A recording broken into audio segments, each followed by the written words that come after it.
Dr. West, you and I were talking just briefly before the session, and I mentioned to you an article that you wrote more than 20 years ago, probably 25 years ago. That's true. And you talked in it, and it was so helpful to me, and I know to a number of academicians who were struggling with issues of the academy.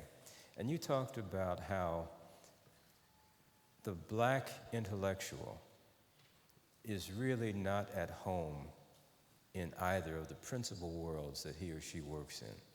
That in the academy, he or she, no matter how good they are, whether it's James Cone or J.D. Otis Roberts, are still thought of as a black intellectual.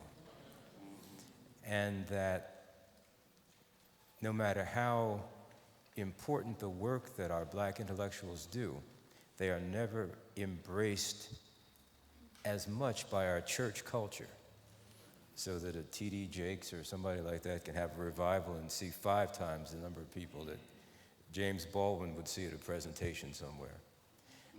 Now, that was 25 years ago. In light of where you are now, have you, as we look around here tonight, have you sort of proven your own thesis wrong? Or is that still an operative principle that African American scholars who also are church persons have to struggle with?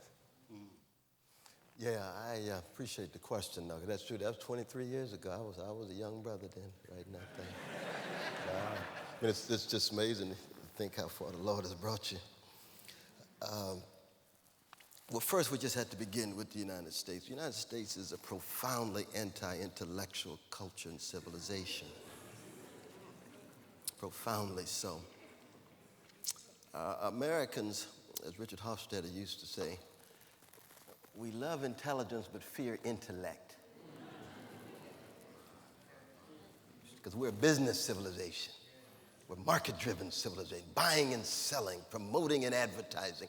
You see, intelligence is a manipulative faculty. You approach a situation and you evaluate it to find out what the results will be. Like Thomas Edison, his genius. Intellect evaluates the evaluation. It looks at the deep assumptions and the deeper presuppositions and the framework and the paradigm and the backdrop. You see, that's Socratic. That's like Socrates. That's why we can have a lot of intelligent folk around who have a deep fear of intellect. Y'all know folk who are highly intelligent. And you ask them a deep question, they just got to walk away and have some coffee. Oh, yeah. They got technical expertise and very subtle skills. And then you ask them, well, how do you learn how to love? Well, I haven't got a textbook on that. No, you're not going to have a textbook on that one. You know? What is the meaning of death? I hadn't really worked out. Now, it's coming soon, you know. How do you sustain your love relationship?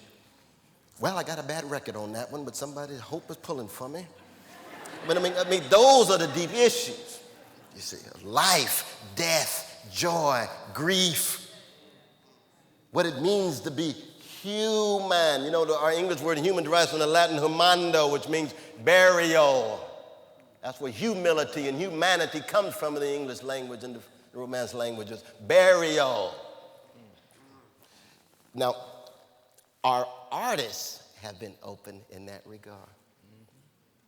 You see, Melville, Moby Dick, Confidence Man, Faulkner, As I Lay Dying, oh, Addie Bongren, The American Hamlet, Blanche Dubois, Streetcar Named Desire, that white literary blues man from Mississippi called Tennessee Williams, Toni Morrison, Setha, Beloved, Baby Suggs. What is that? The catastrophic. Right? The intellect deals with the catastrophic, the monstrous, the calamitous, the traumatic. And most, if you're in a market-driven culture, you turn away.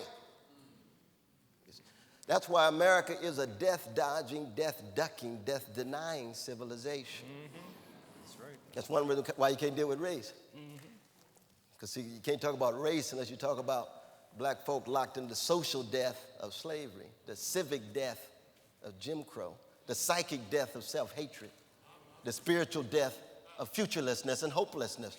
You have to be able to have a discourse about death in order to come to terms with the people who've been wrestling with forms of death for 400 years in a death-denying civilization. That's why there's no reference to slavery in the U.S. Constitution.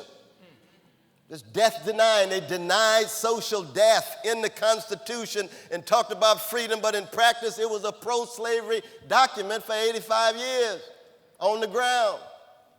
Oh, but we the people, the ideals are beautiful. Yes, they were beautiful. We'd be the first to say it's beautiful. What was it doing on the ground if the slavery was flourishing and flowering, but your Constitution was in place and you didn't even refer to the Constitution? You're going to end up fighting a civil war over an institution not invoked in your Constitution. Chickens come home to roost. You see the point I'm making? So back to this issue of intellect then, you see, that intellect raises these Socratic questions, difficult questions, unsettling questions. Our artists have been willing to do that. Stephen Sondheim just takes the musical field and flips it upside down and dips into the darkness of sorrow, follies and company and assassins and passion. And y'all go to Stephen Sondheim's musicals. You know what I'm talking about? You see Sweeney Todd? Who saw Sweeney Todd? Oh, no, y'all got to go some more Sondheim. Sweeney Todd is the great classic. But what is it about? Wrestling with death and cannibalism and the greed that results in unbelievable inhumanity, and most important, the essence of inhumanity, which is indifference. You know, the great Rabbi Abraham Joshua Heschel used to say, indifference to evil is more insidious than evil itself. My brother Heschel had a deep point. He had a deep point. That's part what Sondheim's dealing with, you see. And so here we come with black intellectuals. Already just being intellectual, you're already cutting against the grain in America. Then you're a black intellectual. Your people are crying out. We're in affliction. We're in sorrow. What are you doing? Working on my PhD. Oh. How long is it going to take you? You've been at it for years. I'm trying to get it right.